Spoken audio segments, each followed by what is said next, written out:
Welcome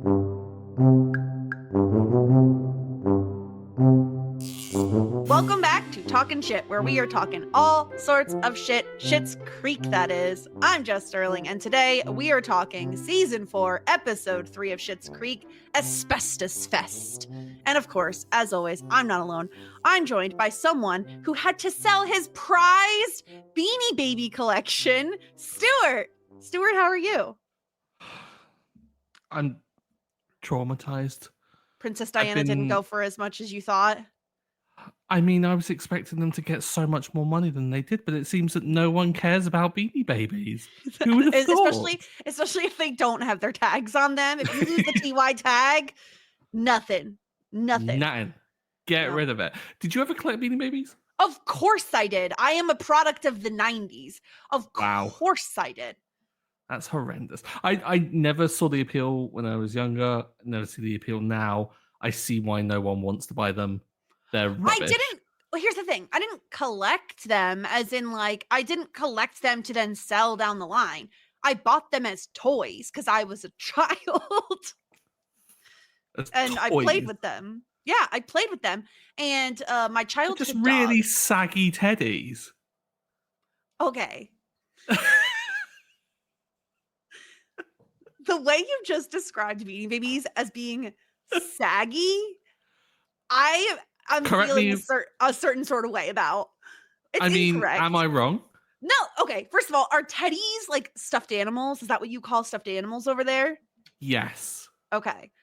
No, you're wrong. They're not saggy. First of all, they're nice because they have those little beads in them, which I really liked.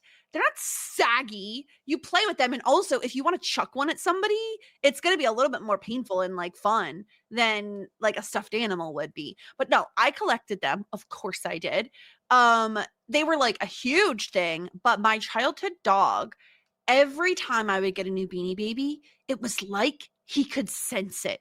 And every single time he would hunt that one down and rip that TY tag right off of it immediately. It took no time at all. And then it would get like crunchy because he would like chew, his slobber would get on the Beanie Baby. So then like the soft fur would get like crunchy.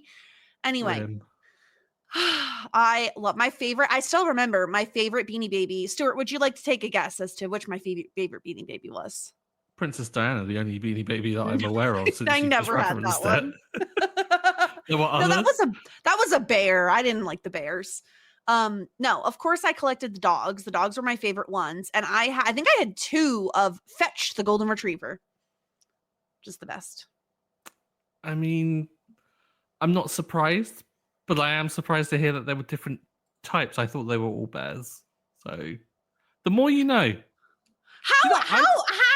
How are you so just like, how do you not know anything about Beanie Babies? This is weird. Like, you were around in the 90s. Like, this was a huge craze. Did they not have this craze in the UK? What can I say? We did have Beanie Babies in the UK. I had friends that had Beanie Babies. What can I say? I had taste as a kid. I'm just going to say it. I can't wait for all the Beanie Baby lovers to just come out of the woodwork and like just rake you over the coals. Come for me. Yeah. Join the Johnny lovers. Like, everyone can get in line. Oh my gosh. Anyway, it's such a small line in the episode, but it cracked me up so much because it was so spot on that Jocelyn would collect Beanie Babies. Of course. Of all characters, if you were to say to me who is going to collect Beanie Babies, Jocelyn would be my first answer. Twyla would be my second answer. But good Jocelyn, definitely. Yeah. Well, first of all, subscribe to us everywhere. Talking Shit for more Beanie Baby talk. Watch us on YouTube. Insightful. So Stuart, what did you think of Asbestos Fest? That was a good episode. I know not quite up to the standards of last week's. I think this is like getting back into it. I think you can't go from like a massively brilliant episode and just like I don't think every single one can be like a total banger. But this was a really good episode. And I think it probably ended on hands down the funniest scene I think we've ever had. Yeah. So, I mean, good compromise in my books. Yeah, it's a pretty fun one. I personally think 2 of the storylines are really strong and the other one is just okay. Like, it's not bad, but I think 2 of them are really funny and really good. And the other one is like, okay, it's there. Yeah, I'll take it. So, all right, well, let's do a quick little recap here at the top of Asbestos Fest. Where to begin? Roland is in need of some additional income due to the Schitt's new bebe on the way. He approaches Stevie and Johnny about a job, which Johnny at first resists, but he comes around when Stevie mentions all the new amenities and things that the motel offers. Stevie is the one having to fulfill, so they need a third party here. Some youths have been shoplifting at Rose Apothecary. They go in with a charm and disarm tactic. They compliment David and inquire about additional sweatshirt sizes with Patrick, while the other two steal merchandise. Thankfully, Sneaky little shits. Alexis used to do this all the time in the Hamptons, and so she recognizes the scheme and is able to put an end to it. Now, to the main event that we've all been waiting for. Jocelyn is putting on Asbestos Fest, a fundraiser to help remove asbestos from the town's buildings. Moira is supposed to be the headliner, but can't decide between Shoes Glorious Shoes, the Imelda Marcos story, Two Heads Are Better, the one-woman Siamese twin play, and One Crazy Summer, the Patty Hearst story. She eventually lands on Patty Hearst, but gets cold feet when trying to recreate the 30-person ensemble act. I think she could have done it. I'm just going to say, I think she could have done it. David comes to the rescue and they perform The Number, aka a Christmas medley in the middle of summer. If this doesn't scare Patrick away, truly nothing will. That was our episode, Stuart. So brilliant. I mean, you talk about Patrick, like at the end there, when Patrick is watching along and then Alexis is like, this happened every Christmas. And it was like, the smile he had was just so funny because it was like, I'm going to just enjoy this. Yeah. Because David throughout this episode was a bit much with the whole, I mean, we watched the episode earlier and I shouted at you then, how the hell did they not realize that they were getting stolen from? I don't understand this.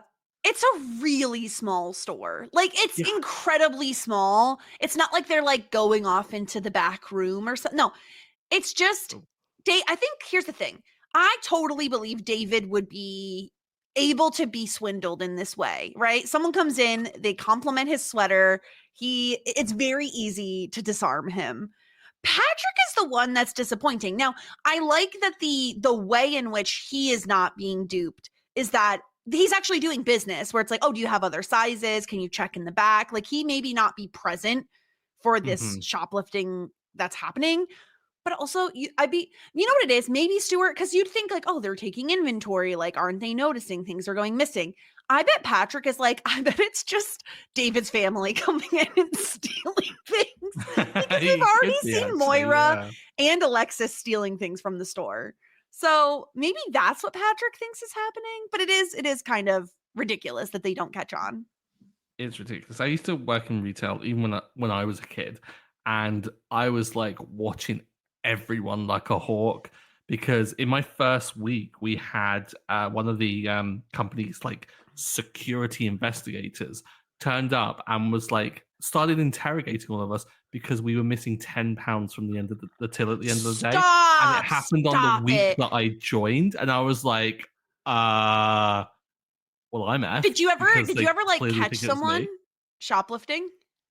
All the time. It was so funny. So I used to work in a stationery store. So like occasionally you'd get people, something, it was always rulers. Everyone was always stealing them. I don't know why, but they would always be stuck up people's sleeves.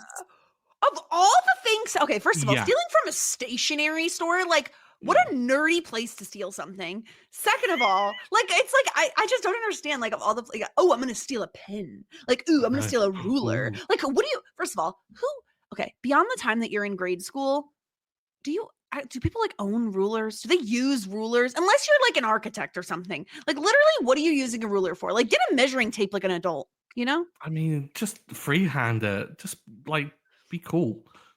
Like, why are you measuring? Why be cool. Why do you care how many inches it is? Why do you care how many centimeters it is? Yeah. Someone cool. Not everything has to be measured, Narc. I don't understand. Okay, I've never. So I never worked retail. I worked food service. So Mhm. I've never caught anyone. I never had a job where I would catch anyone stealing. Even if I did, I don't think I would say anything. Like Well, unless it was in something food, incredibly it's like expensive or yeah, like expensive or something. for food and stuff, you're like, oh well, I mean, like that's an They're essential for some hungry. people. Yeah. Exactly. Like, yeah, steal as much as you can from like proper supermarkets and things Well, like that. plus, I Big mean, business, F them. exactly. First of all, exactly. When it's a corporation, I don't even care. I don't even care.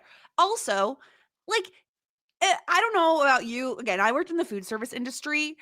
I never paid for food. Like, anytime people would go on lunch breaks, you're supposed to pay, like, and you get like 50% off. Not once did I spend my money on food for lunch. It was like, what do I want today? Let me go over to a Quiznos, make myself a sandwich. Oh, let me go make myself a salad. Let me make myself a pizza. Yeah, like, no, I never paid for food. Like, actively stole constantly.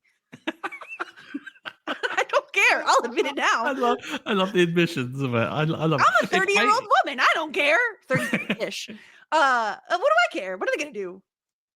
I mean, what they can do? Arrest you? Yeah, come find me. No, I'm just saying, like, if people steal food, like, they gotta eat, and I don't care. Yeah. I also just don't know that I'm confrontational enough to ever, like, go up to someone and be like, "Did you steal that? I saw you."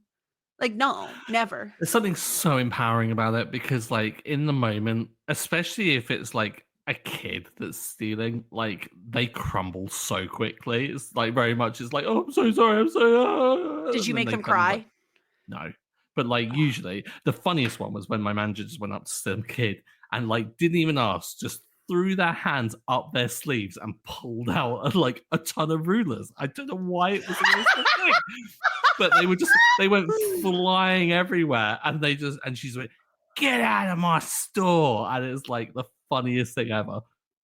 That's So good. incredible. Yeah, it's empowering. I don't know. Most people tend to crumble when you confront them. But again, this small stationers, part of a bigger company of stationers, so still big corporation, so it's not actually that big of a deal. But yeah, it was I just yeah, don't fun. I don't know that I would ever get paid enough to care if someone shot. You know what I Yeah, mean? Like if I'm making minimum wage, like I'm not going to get like attacked or have someone yeah. yell at me. Like no, that's what a security guard is for. You need someone to catch shoplifters. Hire a security guard, not me. Yeah. I mean, this is the same company that literally made us open the store even when the building above had fully flooded and we had water leaking through the light fixtures. And they were like, Yeah, ah, it's that's fine, just not a open it. concern. Yeah. No, not a concern at Yeah. all. Who doesn't Wow. love capitalism? Good God. But yeah, steal from a big like conglomerate and a big company. Don't steal from a small little apothecary like that's being manned by Selling like two very locally. lovely people. Yeah, and they're selling, like, locally sourced goods, like, this is and it's expensive, like and I love this felt very modern, Stuart, that the that the thieves themselves are stealing, like, moisturizer, cleanser, like, "Oh, they're gonna need to come back or else their T-zones are gonna be effed." I Like, mean, that stuff's it's so funny. expensive. Skincare, especially in the last 10-ish years, I feel like skincare has blown up in such a way that it is incredibly expensive. If you're doing like a 17-step routine, you know, not me, but 17 I steps. mean, I I don't want mean, to have leather face, so I do put on like SPF and stuff, but like in terms yeah. of the actual, you know what I do? I'll tell you right now. Here's my skincare routine. You got your cleanser. Slap that on your face. Wash it off. Then you go in with a moisturizer. And then you call it a day. If you're wearing makeup, makeup remover before the cleanser, then the moisturizer, then you call it a day.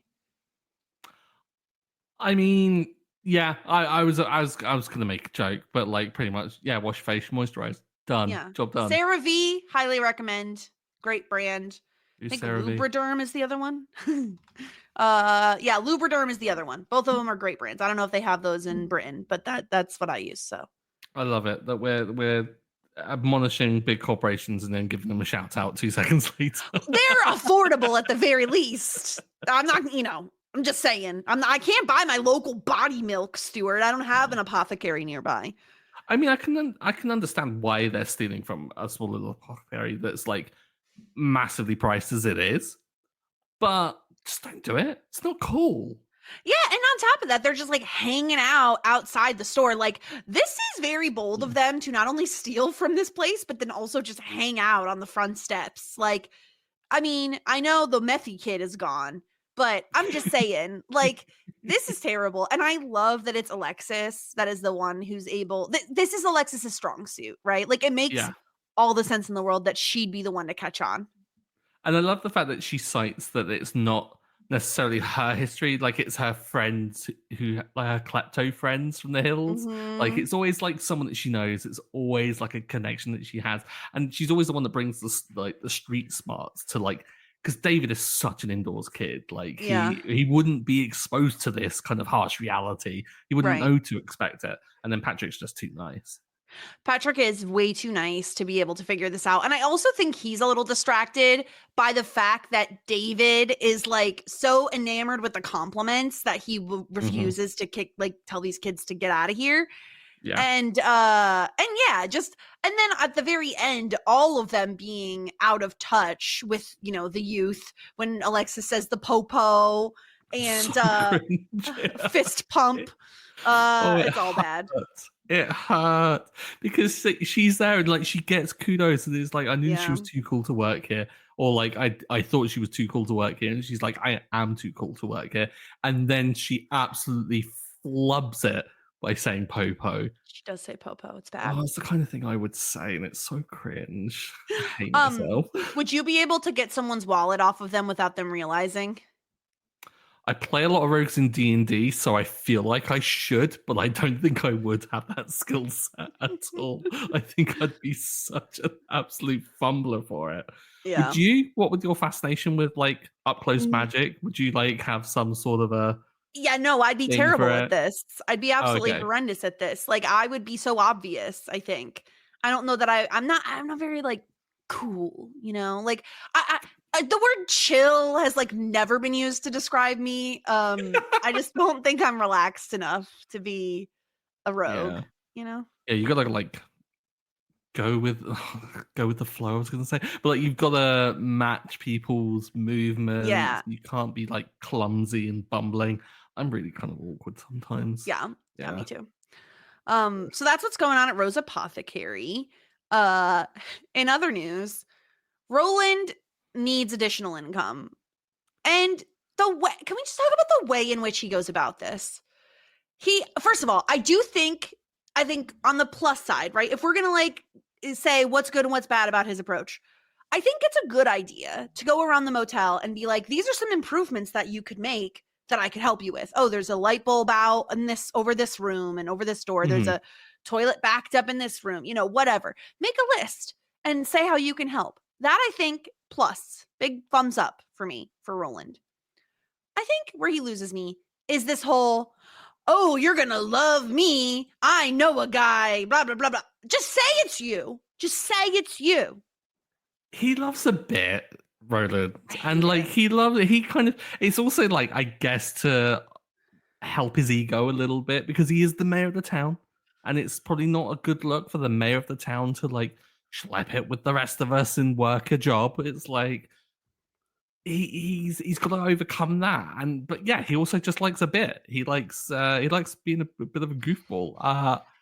It went on a bit too long, but Yeah. I'm not gonna yell at Roland for it because I was like, if Johnny went along with it, it would have been hilarious. I'm just gonna say, Johnny was the barrier to this not working. I don't know. Mm, I got really annoyed with Roland when after pestering Johnny, Johnny finally agrees, like, because Stevie is tired of like, carrying the bags to people's rooms. And like, there are other things that she's not necessarily good at. And Johnny certainly isn't good at. I feel like Roland in a handyman sort of capacity makes a ton of sense. But yeah, then he comes in and is like, nah, I don't want to do that. That's not for me. That's not for beggars can't be choosers, Roland. Like, you're the one who needs this job. They don't need you. Like, if they tell you to go change the sheets, go change the freaking sheets, my guy.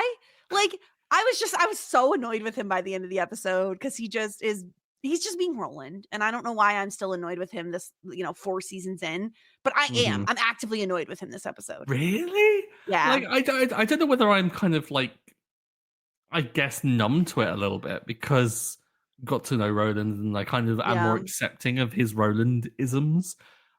I don't know. Maybe I'm becoming a bit Jocelyn like in that I kind of just overlook all of those things and see the funny kind of side of kind of what he's Yeah. doing.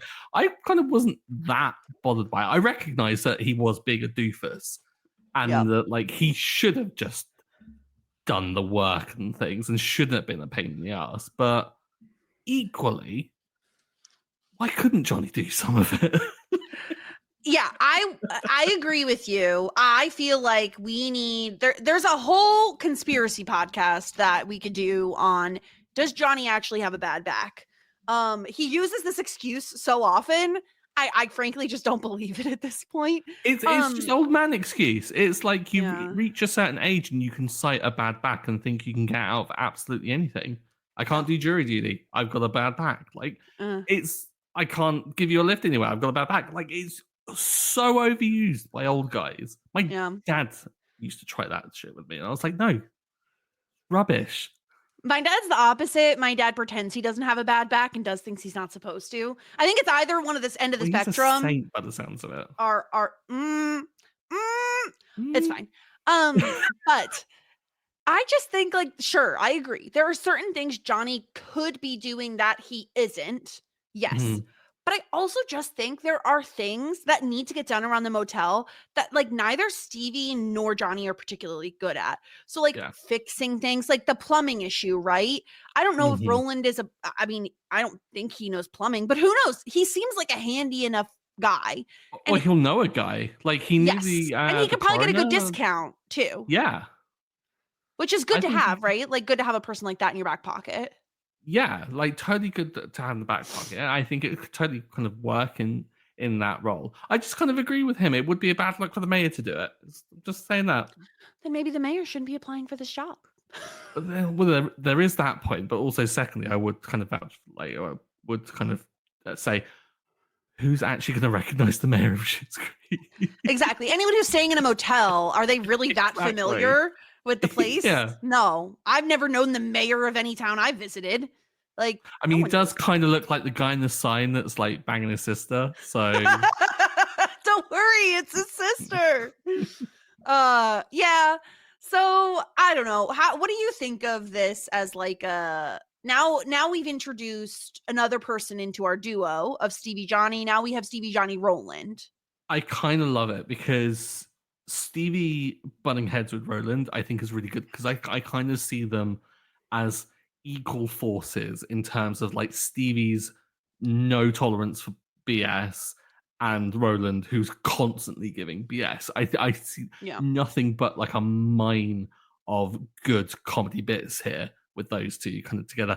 Then throwing Johnny as being able to do like outlandish reactions to like stuff that between them they get up to, like whether it's Roland causing a thing and Stevie shouting at him or something. I don't know. Like I can see a lot of stuff kind of going here, and I really like that it brings Stevie and Roland together because we've not really had much of a reason for them to kind of have scenes together. And I also really freaking love the fact that it got Roland to admit that Johnny's his best friend. It's kind of sad, but it's also kind of sweet. Yeah. I think I'm of two minds of it. Like if we need to find a way to include Roland in the plot more, I'd like it as a device to do that. But also, I don't know that I needed more Roland in the plot. I think that's mainly what it is. I think you know what it is, Stuart? I prefer the Roland that we get to see when he is so in love with Jocelyn. Like, I think that those are his like best, most endearing moments is like when she tells him she's pregnant. Like those moments are the best Roland moments. And so like, I don't necessarily need more Roland if it's not going to be in that context.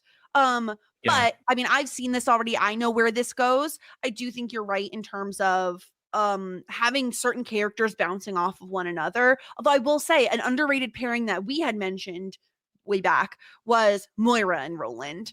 And so maybe him being in closer proximity to her, just being in the motel in general, that opens us up for more combinations of those characters. But yeah, it spices things up a little bit. He's now a part of this. Now they're a trio. That should be interesting. So we'll see where that goes. I just like the way this kind of like little web of characters is kind of getting interwoven with each other. Like it feels real and it feels really fleshed out. Like it's a good amount of like I'm going to use a D&D analogy here of like a good amount of NPCs with thorough backstories, and they feel like real characters because it makes sense that like Roland's about to have a baby, and I'm guessing as mayor he doesn't really have. Like it's a prestigious title, but I don't necessarily think that he's like raking in the big bucks. Not when you're the mayor of Schitt's Creek. How much work it probably isn't. And then Jocelyn, who's on a teacher's salary. So it's like, of course they need more money.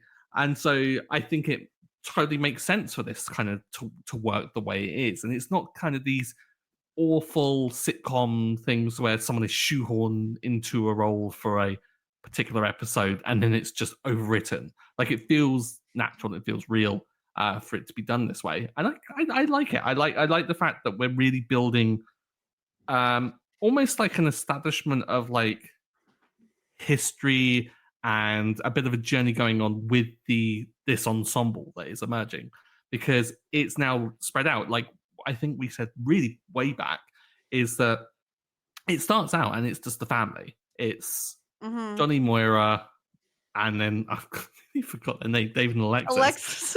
I was like, Dan and Annie, and I was like, as if I know them. But yeah, like it was those four. But now it's really spread, and it has become this kind of like wider ensemble cast. And I love that because I just want to see more of everyone.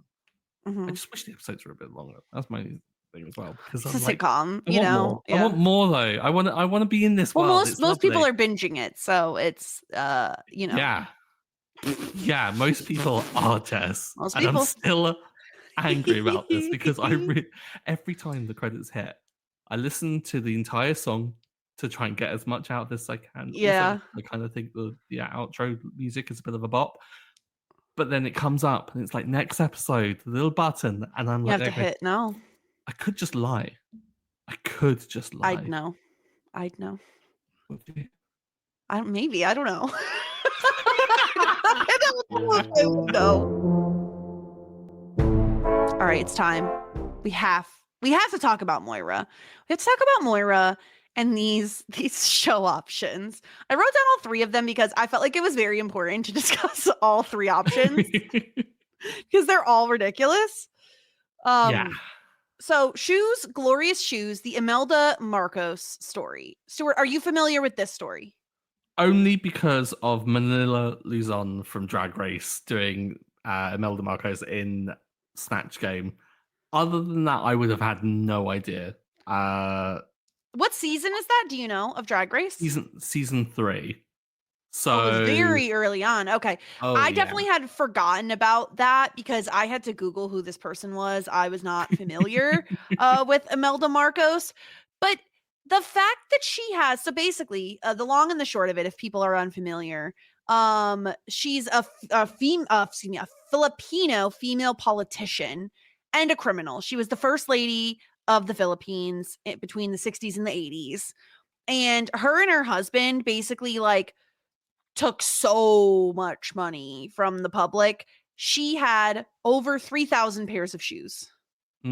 Like, I don't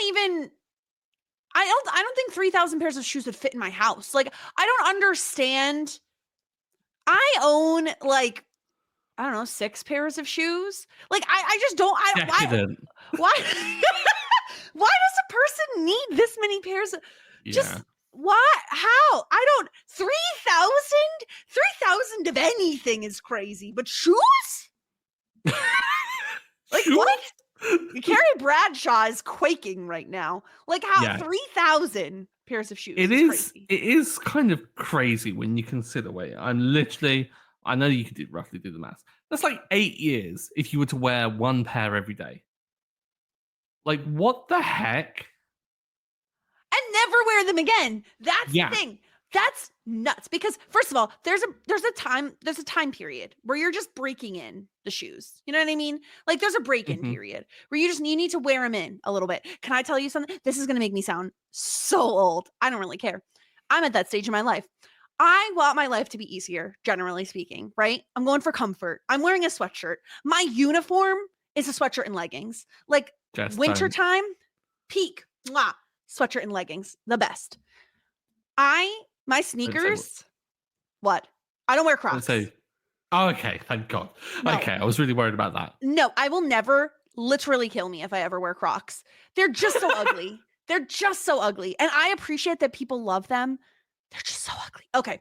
No, the point is my sneakers are a brand called Kizik's. Have you heard of these, Stuart? No. Are they like Skechers? They kind of sound like you're giving a Skechers vibe. No, they're not Skechers. I mean, Skechers is another brand of shoe. No, they so the whole thing with Kizik's is that they have this like the design of them is so that the heel, the like back part that goes above your heel, you literally can just step into the shoe. You don't have to use your hands at all. You just slide your foot in and the back just pops up over your heel. So you never have to worry about like bending down, because you put your fingers in the back and then you know what I mean? Do you have this problem? Just me. No, because I'm still a teenager. I don't untie my shoes. I just kind of stuff my foot in and then wiggle it until the heel. See, I wanted to avoid that because I just remember as a child, I always hurt my fingers when I had to do that. I don't know if I have flippers for feet or like what the situation is, but like it used to annoy me. Well, Kizik's makes shoes now where you just slide your foot right on in. I love my Kizik's. I love them so much. I never have to worry about shoelaces. Just slide them puppies on in. You're good to go. Are we taking sponsorships you haven't told me about? What is this? I truly just really, and it's so funny because I own them. My husband now wears them as well because he loved them so much. And also it was very funny when my in-laws visited, both of them have them too, which is how I realized it might be like an old person thing. Wow.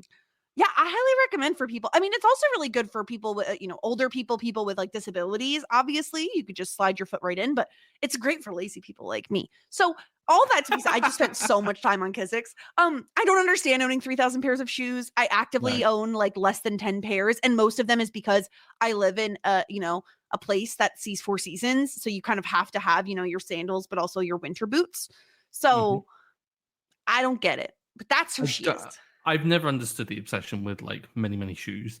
It seems pointless to me. And especially people that are really precious over shoes. I can imagine like if they're like the ground. A nice pair of heels or something that you wear out to like, I don't know, like parties or events or things like that. Who goes to those? Yeah. I don't know. I mean, important people.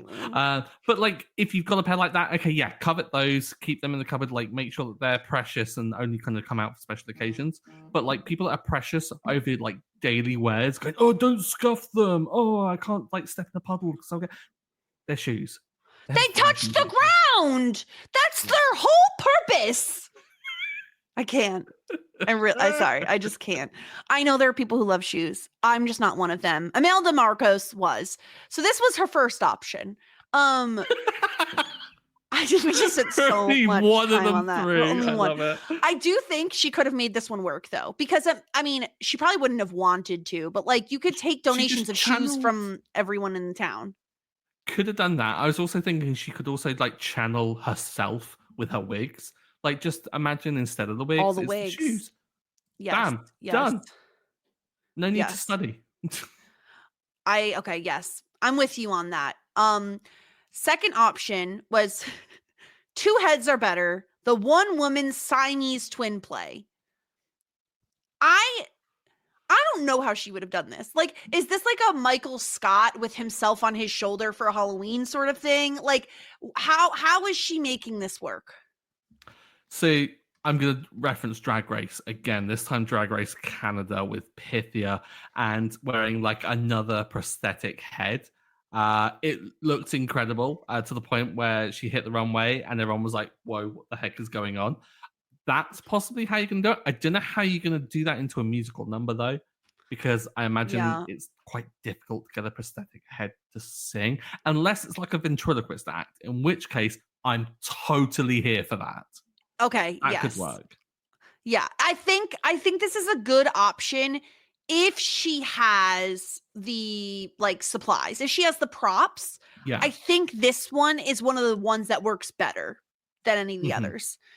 And then we have the third option, which is the one that she originally is going to go with, which is One Crazy Summer, the Patty Hearst story. It is a machine gun ballet. Now, I had to Google this. I know you did as well, Stuart. This is an American story, but even still, I mean, I don't know things that happen in American history all the time. So I did Google it. I found there was a drunk history telling of this story, which I love the drunk history stuff. So I watched that. This is kind of wild. This whole story where basically in the 70s this woman named Patricia Hearst was from like a very well-off, well-known family. She was kidnapped in the 70s by the Symbionese Liberation Army, and then she basically decided to like join them. She was brainwashed a bit, joined them, and she was like joined them on a bank robbery, which is I think kind of the crux of the play that Moira would be putting on. I mean, makes sense. What with it being a machine gun ballet? Machine gun ballet. I've never heard about this. I am curious, what happened to like kidnappings, like high profile kidnappings? They used to happen all the time. They went out of style. Yeah, they like totally went out of style. Those and bank robberies. I think this is a really of the time kind of like crime. Right? I think it's too easy to get caught. There's just cameras everywhere. Like everyone has a Ring doorbell. There's security cameras everywhere. Everyone has a phone. Like I don't know how you get away with something like this nowadays. I was about to for the bit to be like, ugh, modern life. Probably best that people aren't getting kidnapped and bank robberies like that. I guess. I'd never heard this story though. Wild story. Like it's got everything. Like kidnapping, Stockholm syndrome, bank robberies, ballet. This could have been an absolute triumph of a performance. I loved that Johnny's compliment for when she did it last time was 29 dead weights. And Moira was the only one that mattered. Yeah, so funny because it's like scathingly good review, like critic level review, but then also very sweet for Moira as well. Like, it's just a perfect little compliment. It's incredible. And so it's supposed to be 30 people, but it's just Moira. And we find out Patti LuPone is the one who was playing Patty Hearst originally. And it's so good. But she had a bad shawarma at one point. So Moira was going to take over.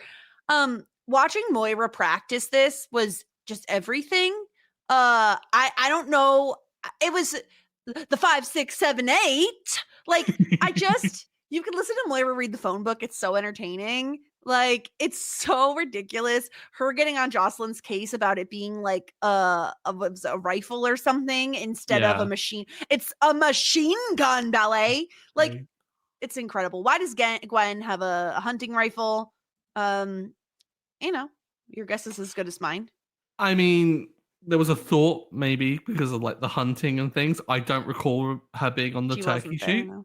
So I'm just saying, Gwen is using the library to mask her IP address from the authorities. She has a hunting rifle. She's putting demands on Bob. Gwen is, I think, gonna come out as being some big personality like further down the line. I think she's gonna go full Kirstie Alley and Drop Dead Gorgeous, kind of like shooting off the top of like the hotel or something. I can see something wild happening with Gwen. I feel like they're foreshadowing a lot of weird stuff with her. There's so much mystery around Gwen that like upon this rewatch is when I'm really noticing it. It's just all these like little comments. We don't often see Gwen. We hear like more about her. Right? It was the poker game and the cabin are the two that come to my mind. She was absolutely delightful and really lovely, and yet elsewhere she seems like an absolute fiend. It's incredible. I want One Crazy Summer, the Gwen story. Oh my God, yes. I just want I want a supercut of everything Gwen has been up to through 4 seasons of this show. Just Bob jogging into her life. Yes. And the two of them Give it to jog off me. into the distance. The Bob I and could Gwen totally work. spinoff. Oh my god, Yes. I would Oh eat my that god. shit up. Yeah. Yeah, I It want it. would be like total Thelma and Louise vibes with those two, I imagine. I could see them doing a like at the time they could have had like a web series just of Bob and Gwen. Oh my god, yes. Like that would have been like of the times too, Is it you too know. late to pitch stuff like this? Like, what is Get Dan Levy on what the is Bob phone. up to? Exactly. Everyone's pitching yeah. films and like bringing it back. No. Spin-offs. Yeah, That's we need what the we need. spinoff. We need the Bob and Gwen Yeah. spinoff. So, but she's getting cold feet. And I thought it was really interesting, Stuart, that we see when Jocelyn, because Jocelyn is getting very frustrated. I loved her saying, I just want to slap you across the face. Just incredible. Jocelyn's getting frustrated because Moira will not commit to anything. And she can tell what's going on. And I like that Moira did admit to having cold feet to Jocelyn. Because I feel like in a past season, we may have had Moira like covering that up or just denying it outright. Yeah. I love this. Yeah, it was nice to see Moira be a little vulnerable in this entire episode. And like she has the kind of like bit where she's depressingly sleeping in David's bed and then confides in him, which you would expect because those two kind of have that kind of relationship. But to confide in Jocelyn and to admit that is just, it just shows the kind of growth of like that barrier being kind of down between them, which is always lovely. So good. I feel so bad for Jocelyn though, having to deal with this while being pregnant, while being married to Roland, while having to tell a children's choir that they only get one song, dealing with them crying. But and especially the kids' choir, they cut it down to one song. How did they adapt? A Kylie Minogue medley. Brilliant, inspired. Those kids should have been on for 2 songs. We didn't get to see it. I bet it was good though. Yeah. Racy lyrics. But Moira does have cold feet, and thankfully David is there to kind of help her through this. He's like, oh, well, we could do the number. Gives very big, like, the routine vibes from Friends. Yeah. And you're like, what is this? Because they talk about it being inappropriate. And then David says he's going to get his hair straightener. So I feel like it's just like, you're like, what am I supposed to expect here? But, okay. Now that I've seen it, what was the purpose of the hair straighteners? Like, his hair looks like it. It's like that it is straightened, but like, why? Because maybe they first started the Christmas medley in the days of like the pop punk era, where you had the hair over one eye, yeah. And it's like have you seen the TikToks where it's like an animal that has like a swoop of hair, and it's like, tonight will be the night that I will fall for you. It gives that, Oh my god, David totally wasn't emo. Like, there's no way he wasn't. He wears black all the time now. Like, he definitely was. And we've seen like the old pictures and everything. Oh, it's so brilliant. I love the fact that he's willing to do that for Moira. It's the sweetest little gesture. And of course they have a little routine. And the freaking funniest thing is that not only is Alexis like loving it because she gets to kind of mock them and she gets to share this with Patrick and then they get to have a joke. Johnny still laughs at the bits. Like, Johnny is hands down finds this actually really genuinely funny, which is, again, really sweet, but also hilarious to me because there's no way they haven't heard this like 15 times throughout their life of when they like used to perform it when they were kids. Brilliant. Yeah, he's so supportive. It's adorable. Like, he can't even help himself. And they think they are the hottest shit around. They think this is incredible. It is so funny. It's so ham-fisted to be like, it's in the summer, but they're like, we'll have no asbestos by Christmas. Oh, what a segue. Just professionals. Professionals. You have to admire it. Are you telling me that this is not good, Jazz? No. because it's brilliant. Of course not. Ding dong. Like, it's so good. It's so ridiculous. I love Moira throwing her hair over her shoulder like a scarf.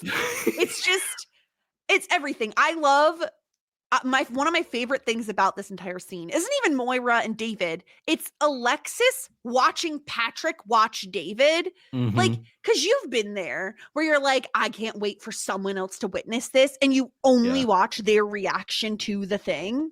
It's like that thing where you want to show someone a funny video, and there's that awful situation where you can show someone a funny video. It goes on for too long. It feels awkward. They don't laugh at the thing that you kind of like find funny.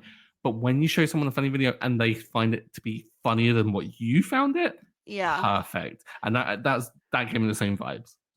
Do you know what this is like? This is like when you send your significant other a TikTok and you're like, but you have to watch this right now. You have to watch it right now. Yeah. Because it's so funny. Yeah. It's like those 4 a.m. messages of just like, I woke up and doom scrolled for a bit. Watch this. Here you and go. Then they at 4:30 go, I've done the same. Thank you. Yeah. Yes.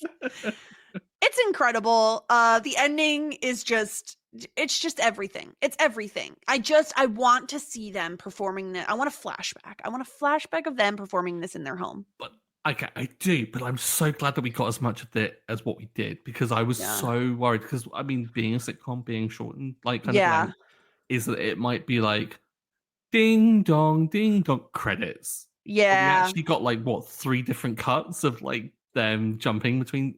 Yeah, I'm happy for what we got, which was more than what I expected. Yeah. It was just so good. It was just so good. It was everything. We got 2 Moira wigs, which we will be discussing in our wig watch. Oh. Just an abundance of incredibleness this episode. Yeah. All right, are you ready to talk through some of our feedback that we got, Stuart? Because we got some. Yes. We got some feedback here. Yeah, let's go to it. All right, Jared says, I'm not surprised that distraction technique worked with David, but I expect more of Patrick. And this is definitely too much stress on poor pregnant Jocelyn. Totally agree. No notes. Patrick, it's going to take a slight ding on this, because I expected more. Not LVP worthy. Well, I mean, not MVP worthy either. Yeah, I don't think it's LVP worthy. I mean, let's face it, there are a lot of characters I think that could get LVP points this episode. I feel like last episode it was like tougher to pick. This episode it's like I could pick like 4 different people for LVPs. Like, not doing great job. We'll get to that. Yeah. Aussie Jubes, what a fun name, says, I'm so excited I found this podcast. I feel like I've watched everything on Schitt's on the web, and that the algorithm will allow me to find. And I tried searching again without feeling much hope yesterday, and your podcast showed up. I bought myself a bunch of Schitt memorabilia for Christmas, including the book, and now I can also listen to you guys while I rewatch episodes for probably the 13th time. Wow. That's a lot of times. I hated Roland in the first episode. I was actually physically disgusted by him. He did grow on me, and I think Jocelyn loving him is supposed to aid us in finding some redeeming qualities, according to the book. But that did not come for me until my rewatches. Also, I loved David on my first watch, but I find his facial expressions are too much for me now on rewatches. See, I love an over-the-top reaction, so I love them every single time. Yeah. But maybe on your 13th watch, it's just too much. Yeah, when you know what to expect, and you know that he is literally like putting it on too much, maybe it is a bit too much. On my first watch, I hated Alexis in season 1. She wouldn't stop touching her hair and was just generally irritating to watch. Her irritating mannerisms calmed down from season 2, and now on rewatches, I adore her from the first second. Let me just put something out there, Aussie Jubes. Maybe it was because of Mutt. Like, truly. Maybe it was Mutt's influence on Alexis that you were just like, I can't do it. Maybe that's what it was. I don't know. I love any excuse to bring Mutt back up and just to shit on Mutt. It's been a while, hasn't it? I will find any excuse, and it's so comforting to be home, you know. Also, let's see. I didn't appreciate Johnny until my rewatches. So, interesting. Maybe on a rewatch. Maybe on my second watch, everyone will like get off my back about Johnny. There you go. We also got so thank you so much, Aussie Jubes. Welcome to the party. Welcome to the podcast. We got an email from Rowan. about we're still not done talking about clotted cream. Forever It's we will be been talking 3 podcasts. I will never stop talking about it. Clotted cream is like if whipped cream and butter had a baby. How do you feel about that, Stuart? Yeah. I like that. Okay, that's fun. Consistency wise, yes. Yeah. And it is delightful. Yes. Scones are only dry if you're not eating them fresh. Fresh scones are wonderful, like buttermilk biscuits, but sweet. I doubt the Cafe Tropical scones are very fresh, though, unless Ivan is making them. Ivan probably does a killer scone. I love this idea. I do think Ivan should make scones. He should branch out a little bit. Yeah. I also wanted to say I've worked behind the desk of a lot of hotels, and I'm so glad no one ever died on my watch. Statistically, statistically, it must happen all the time. I think the best thing to do in that circumstance is to not treat it like a big deal. Most people won't be going to and from their rooms or looking out the window for the brief transfer period. And if someone is and asks about it, just be matter of fact and move on. Yeah. See, you, Rowan. Yes, this is exactly right, Rowan. Yeah. I'm the same person who reviewed under the Skjarji, which is an old handle I don't use much anymore, but it's pronounced more or less Skjara and is the Norwegian word for magpie. Ooh. What is a magpie? Is that a food?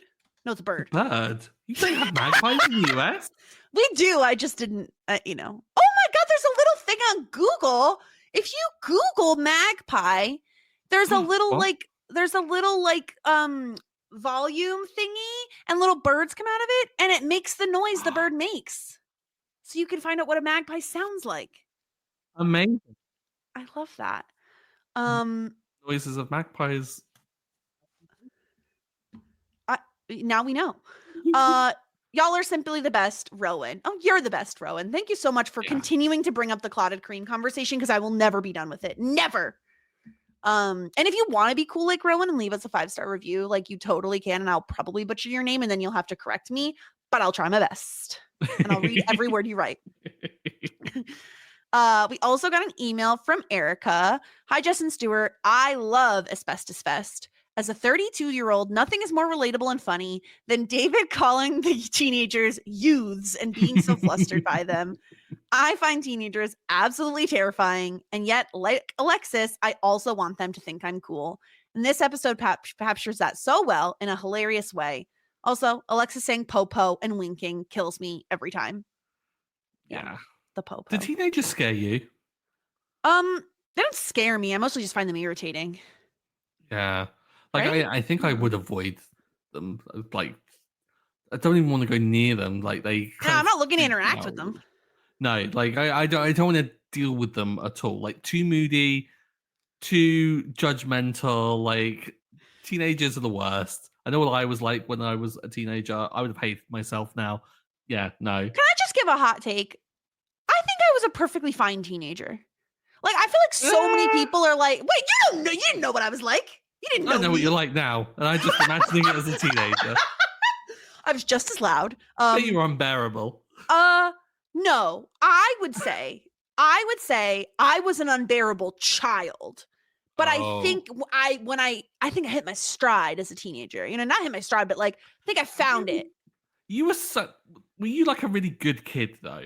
Of course I was. Yes. Yeah. See, that's the thing. You weren't a proper teenager. Well, what do you mean? I was the age that you're supposed to be when you're a teenager. You needed to rebel. You needed to like tell people to F off now and then. No. Nah. See, you were. Can I tell you one of the worst person in a teenager's body? Yeah, I would say middle school me was like worse than like actual teenager me. Like by the time I got to high school, I was like, whatever. But can I tell you something that I did that was really, really mean when I was in middle school? And I actually still feel like such regret about it to this day, even though I was like in 6th grade and an idiot, like most kids are that age. Mm-hmm. Me and one of my good friends made a list, and I don't remember. Just middle schoolers being little shitheads, I think, is the reason. And we made a list of everyone in our grade. I think we went like through the yearbook, and we like talked shit about every single. You did a burn book? did a burn, but it was like a burn spreadsheet, you know, like it wasn't like of course it was a spreadsheet. And it was just like saying like mean things about them. But the worst part was, because I don't know, did we print it? Like, did we do it on a computer? I don't remember. But either way, my mom found it. And yeah, she did. And she was like, this is not nice. Like she, you know, basically mom guilted the shit out of me about it. Was it a whole, I'm not angry, I'm just disappointed? Yeah, yeah, of course it was. Of course it was, yeah. I mean, you did deserve it. That's disappointing awful. My mom is always a good way to like have a core shameful memory is like whenever I disappoint my mom. I mean, if that happened, no wonder you're a bit of a nerdy teenager that didn't rebel. I never rebelled. I never did anything bad. In fact, I don't care. I'm going to say it. It's so embarrassing. So my like curfew, I think this is correct, but either way, when I was like 16, 17, my curfew was like 10 p.m. on a school night, right? I had a boyfriend when I was like 16, 17. He lived probably 5-ish minutes away from my house. 9:45 every time I'm like, we gotta go right now. I would be early for my curfew every single night. I was really lucky. I didn't have a curfew. My parents were so trustworthy. Like, you didn't have a curfew? They knew that. Yeah, my parents were just like when I was a little kid, it was like be home before the streetlights, or as soon as the streetlights turn on, and you're expected home, kind of thing. Once I was a teenager, they were just like, yeah, as long as we know you're all right, yeah, go for it. Wow. No, they knew that I wasn't like. You're like, this kid's a loser. He's not doing anything. Yeah, like they know I'm not the coolest kid. See, that's so funny because when I turned 18, on my 18th birthday, I went to the drive-ins with my boyfriend and a bunch of my friends. And I was like, I'm 18 now. I'm an adult. I don't have a curfew. I stayed out till 3 a.m. And I remember my mom being like so upset with me the next day. And I was like, but I don't have a curfew. I'm 18. And she was like, well, you could have told us. Yeah. Well, that's the thing. I was just really like telling my parents. I was just like, yeah, we're going out. Gonna be back like whenever. I'm safe. I'm with friends. It's all good. I mean, like, how much damage could it really? That's what I'm saying. Like, how much trouble can I really get in? Yeah. Anyway, I didn't even finish this email from Erica. Okay, second, this is like a really bad ADHD brain day for me. Can you tell? It's just I'm all over the place. Second, I think this is a great Jocelyn episode, and I really hope Stuart enjoyed that as much as I did. I think Jocelyn is one of the funniest characters and only gets better from here. What do you think about that? Mm-hmm. Completely agree. Like, Jocelyn is so overlooked as being a fun character because she's such a supportive one. But she has these lines, like when she said that she wants to slap Moira, I was just so on board, but also hilarious. Like, found it hilarious. Yeah. I want to slap you across the face. The delivery is everything. It's so good. Yeah. Lastly, I can never hear God Rest You Merry Gentlemen now without singing it that way with the dismay, may. So good.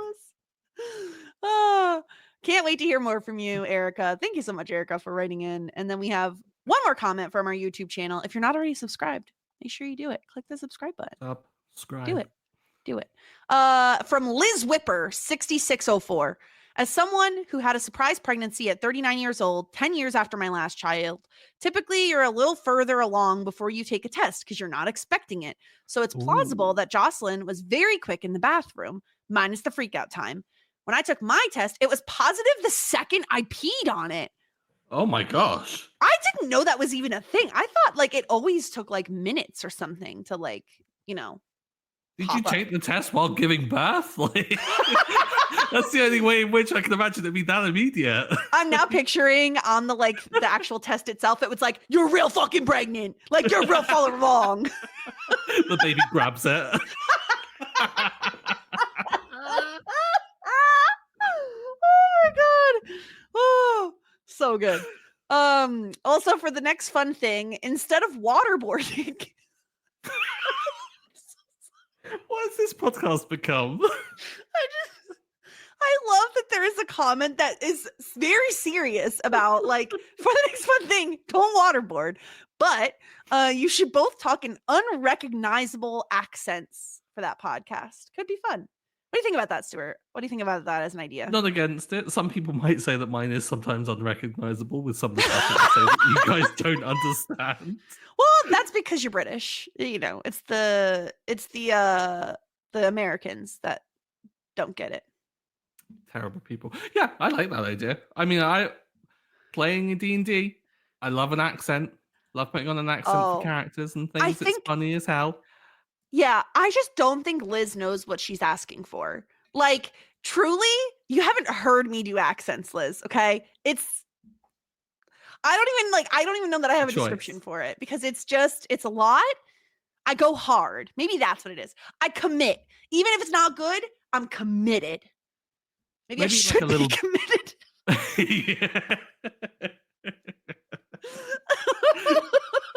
Maybe we could do like short little bits. Maybe, yeah. I don't think I could do a whole episode unless I did like one that, I don't know, like a really boring accent or something. I was just gonna say, like, if it was a certain, like, if we're not trying to do an impression of like a character, I probably could stick to an accent because like we've both played D&D. I've stuck with an accent for an entire like 4-hour game. So certainly could do a podcast, but other people weigh in. Let us know if you like Liz's idea. I'm gonna say I like it more than waterboarding. I definitely prefer it to waterboarding. Actually, I've been watching a show where someone gets waterboarded and it looks horrible. It looks horrible. Yeah, it's torture, Jess. It was to the point where the guy couldn't even go outside when it was raining. He was so traumatized. Oh, gosh. Anyway, and then he didn't shower and people were like, he really smells. Anyway, moving on. Moving on from that. That's all the feedback we have. Did everyone write it in their spreadsheet about them? This guy smells. Oh God. Don't forget to send in feedback. Always talking shit. Everywhere. That's where you can find us. Podcast.talkingshit also if you want to send in an email. All right, let's get into our ratings here. We've got to talk about who is simply the best and who's a disgruntled pelican. Stuart, do you have strong feelings? Who is your simply the best this episode? I felt like there was a couple of good candidates for it. Part of me wants to go one way, another bit wants to go another. I think I'm gonna go with David for helping Moira. I think I'm going to go down that route. Okay. I think like offering to do the number, I think was quite sweet, kind of embarrassing as well. And he didn't really argue too much in doing it. Like he wasn't persuaded to do it. I think that was quite good of him. Okay. I'm going to go with, so I usually don't do this. I feel like I'm usually pretty logical in my picks and like my reasoning for my picks. I will say this is much more of a vibes pick than it is anything else. And it is Moira. Like, truly, she cracked me up so much the entire episode. Like, I know she's being ridiculous. Requesting new posters because you want television's Moira Rose on the day of is horrible. Horrible. Also, like a bit meta as well. Catherine O'Hara with the like her old headshot as well at the beginning. Yes. For that justifies it as well, I think. She's just so funny. I have to pick her this episode. She's so funny. She cracked me up so much. My other like shout out, my little honorable mention, I did consider briefly, was Alexis because I love that she's the one that clocks the shoplifting.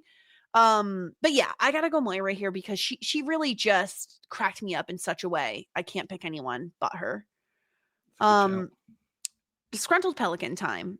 I mean, I don't care if people don't like it. I'm giving Roland.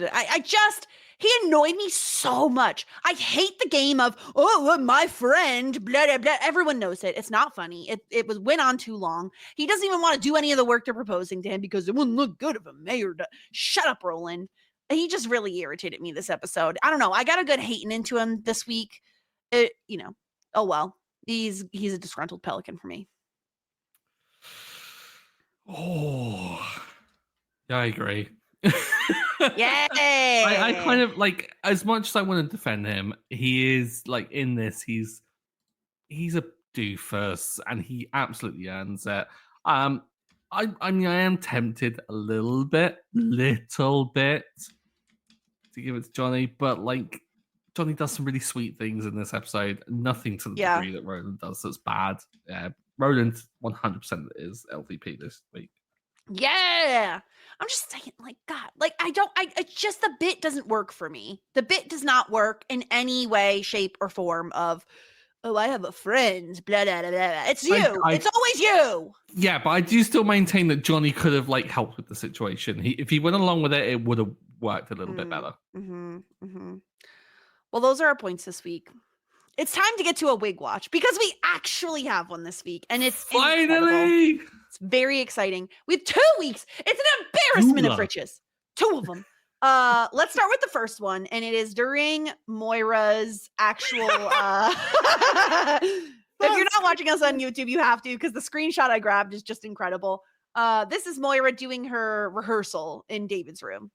I just kind of love it. It's giving Fratelli lady from the Goonies, like with the kind of like the cap situation. I don't know why there are loads of eyelets in it. Are they meant to be bullet holes from the machine gun? Yes, absolutely. It's absolutely what it is. So good. Her practicing in front of the mirror. It's just, I can see the scene in my head. It's playing now and I'm just laughing. It's ridiculously funny. This is the only time that like a super dark wig has worked for me for Moira. Like oftentimes I'm like, why are you doing brunette? Like it seems kind of silly and pointless. No, this I'm here for. I love this look. I think I love the hat. I love everything about this. It's incredible. But it is so quickly upstaged by her actual performance outfit because of the like Cher inspired like hair down to her butt crack. It's so good.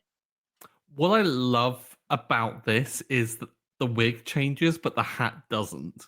Yeah, she's still wearing the same hat. And the fact that, like you said earlier, she kind of like tosses it like a scarf over her shoulder when it talks about being cold. Genius! Catherine O'Hara is a goddess. She's so funny.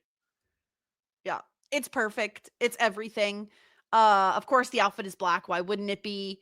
I love the wig. And of course she has to wear a 30-pound necklace to go along with it. Like it's just, I love this. I love it. No notes. No notes. Yeah, she's good. All right. Well, Stuart, that means it's time to tier rank the episode.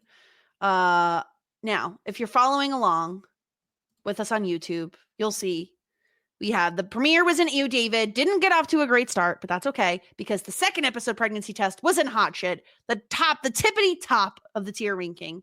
Best episode ever. Loved it. So far. Now we have Asbestos Fest. Do you have vibes, thoughts where it should go? Really good moments. Top tier comedy. Had a blip. What with like a slightly kind of weaker story, whereas the other one hit on all fronts. So I kind of want to think full bouquet. If you're thinking the same, maybe? I am. I'm thinking full bouquet because I think the motel storyline with like Johnny, Roland, Stevie is fine. It definitely feels more place setting-y than anything else. Setting up, yeah. I think the shoplifting story is hilarious. I think all three of Patrick, David, and Alexis are killing it in those scenes. And I love the Asbestos Fest. I think the very end, I keep wanting to call it the routine. I know it's not the routine. The number is incredible. I love it so much. I definitely think full bouquet for this one, which is nice because we're evenly spread so far. Looking good. Yeah. I mean, I would like a bit of an uneven spread. I want everything up the top. Thank you. Well, yeah. Maybe eventually. We'll see. Who knows? Final season. I can hope for it. So that's our tier ranking. And that's the episode, Stuart. We got through it, Jess. We got through it. It only took just over an hour. After maybe a couple of full starts that the viewers might not hear about, but I'll certainly tell them about. Listen, I record too many podcasts. It's not my fault. I can't remember the intros for them. I'm gonna have to start writing them down. That's the problem. Yeah, we spent a little bit too long talking about shoes. But people enjoyed it. I'm sure. Maybe. I mean, if you're still here and you enjoyed it, you know what to do. 5-star review, and you'll get it read out on the pod. Look at that! Segue. Yeah. god. Oh, he's a professional. Incredible. Stuart, do you want to hear the next episode's title? Absolutely. Season 4, episode 4, Girls' Night. I'm loving it. I'm thinking painted nails, like bit of gossiping. Someone's bra in the freezer. What? You've never heard of this as a thing? Bra in the freezer? You've never heard of this as a thing? No. This is like a thing. Yeah. Is it? This is like a thing that was I don't know if it actually happened often, but yeah, like at slumber parties, you would like I think it was whoever fell asleep first. You're like put their bra in the freezer. I don't know why. I've never heard this in my life. Okay, well, if anyone has had that happen, write in and let us know. Also, do you do the hand in the water thing? BS. Hand in the water, yeah, because it makes people pee themselves. Does that actually work, though? I don't think it works. It's never happened when I've been around people that have tried it. Also, like, why are you trying to make people pee? Exactly. Why do you want the place in which you're sleeping to smell of piss? Cut it out, kids. This is why teenagers are the worst. Yeah, youths. Yeah, youths. Yeah, girls' night. So who's going on a girls' night? I want to know. What do you think? What's going to happen on the girls' night? I mean, I would imagine the girls, for the comedy aspect, I imagine that David might be there, like tagging along. Maybe it's like an allez-vous part 2, except this time he's shitting all the apothecary stuff. This could work. Allez-vous part 2. Electric Boogaloo. Who knows? We'll see. That's next week's problem. Season 4, episode 4, Girls' Night. Anything else, Stuart? Anything else you want to tell the people about before we get the heck on out of here? Can't think of anything. No. Okay, great. Just fine. Follow me on socials. Stuart drinks tea. Stuart loves to drink tea. I've run out, actually. I'll tell you that. Today, I actually ran out of tea. Is this a state of emergency? Because it seems like it. I have other varieties. I have decaf. Didn't you get like a shit ton of tea for Christmas from your landlord? Yeah, I have like different fruit teas and things like that. Oh, it's not the regular tea. No, it's not the regular tea, yeah. But I ran out. State of emergency. Red lights. Ah! Oh my God. What are you going to do? Go out and buy some. I mean, sorry to give you the really obvious answer. Simple fix. Just cry in a corner until someone brings some to me. You know where to find me. I'm also on Schitt 90 Shows Taught Me, which, you know, I'm really familiar with because I did the intro twice at the top of this podcast for that one. So, go check that podcast out. And yeah, we'll be back next week talking about more Schitt's Creek. Until then, everyone, warmest regards and best wishes.